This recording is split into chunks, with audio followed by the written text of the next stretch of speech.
Hi, I'm James Shillinglaw. I'm here with Anthony Lau, who's Executive Director of the Hong Kong Tourism Board, and we're here to talk a little bit about what's new in Hong Kong today. And we are at Seatrade now, so we're going to talk a lot about the cruise industry.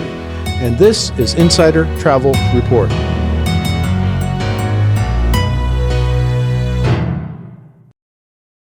Now, Anthony, we're here at Seatrade, and cruising has really become a major focus and a major source of tourism for Hong Kong. Talk a little bit about what you're doing. I know I was over there recently, and you've got some brilliant new cruise terminals and all kinds of things coming in, right?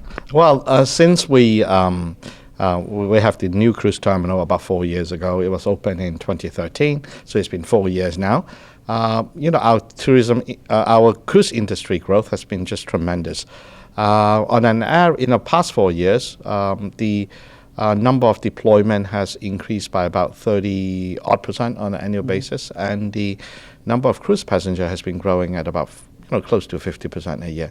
So we're very happy with the progress, but obviously there's a lot of work to be done, including working with our cruise partners, the cruise line partners, as well as continuing the effort to educate consumers about the fun of cruise.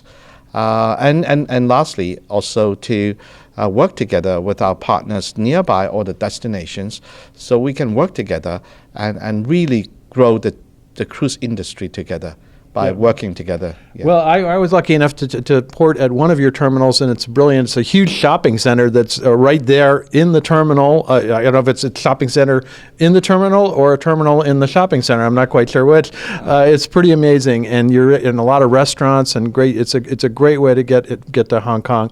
Let's talk also about what do you think today is really the main appeal for Americans to go to Hong Kong? Well, I think the Hong Kong is a international city, or it's Asia's world city. The merit of our city, because the tourism experience is just multi-facet. I can just go on for hours telling you about the experience that you can get, but in terms of American consumers, I think what they are looking for is really authentic experience that they can get. It's not only about the East meets West culture. It's not about the hustle and bustle of Hong Kong. It's about how to explore Hong Kong when they come to Hong Kong, to explore our destination, our city like a local, to be able to experience our living culture, which is so unique. And we have put together a marketing campaign. It's called Discover Hong Kong Like a Local, and the best that you can find is in Hong Kong. It's about various experience, including the nightlife, the way how we local lived. So in terms of the living culture, as well as the green area, and obviously the green tourism that we can offer. You can, unlike other countries, you can get to a mountain trail by taking a 15-minute taxi ride, or a big park. I mean, a volcanic park actually, and I was lucky enough to do that. And it is a side of Hong Kong. I've been there many times, but it's the first time I've actually been out there and to see that national park, and it's an amazing place. Yeah, most of the friends, when they come from the States, they thought, Hong Kong is not such a big city.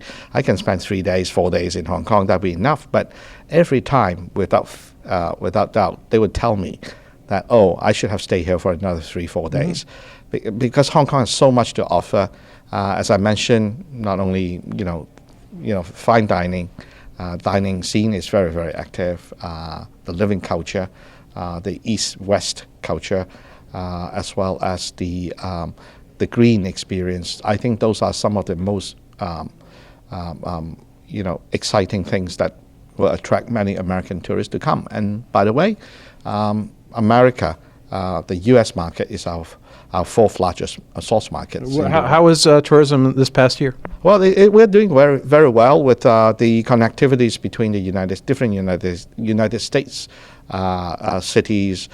Has improved.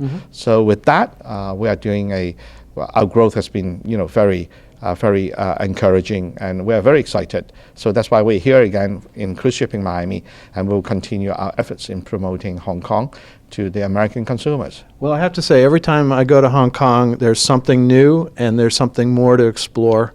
This time I was there about a month ago, and it was an amazing trip to be in just 2 days to find. Again, 2 days wasn't enough to discover a whole other side of Hong Kong. Definitely 2 days is not enough. Maybe my suggestion is to plan for about 5 to 6 days, and because you need time to recover every day after you go out and enjoy the nightlife. That's right, and we did have quite a time with the nightlife in central Hong Kong, which I have been out in Hong Kong with friends before, but not like this. It was quite an amazing, and there seems to be new bars and restaurants opening all the time. Oh, you should try. I'm sure you have tried all the rooftop bars and all that. I tried one, and it was wonderful, and I guess I have to go back to try the others. Yes, please. Yes. Absolutely. So, well, Anthony, thank you very much for filling us in on what's going on with Hong Kong. It sounds like the cruise business is really coming in with your new focus on the local and the cuisine and obviously the natural aspects. It's a whole other side of Hong Kong that Americans have to get to know. Yep. And again, about bars, right? Hong Kong is duty-free for wines and beers, so it's all you can drink. I think I have to go back. What do you think? Thank you. Yeah, we'd love to have you back. Yeah. Okay, well, Anthony, thank you again. And I'm James Shillinglaw for Insider Travel Report.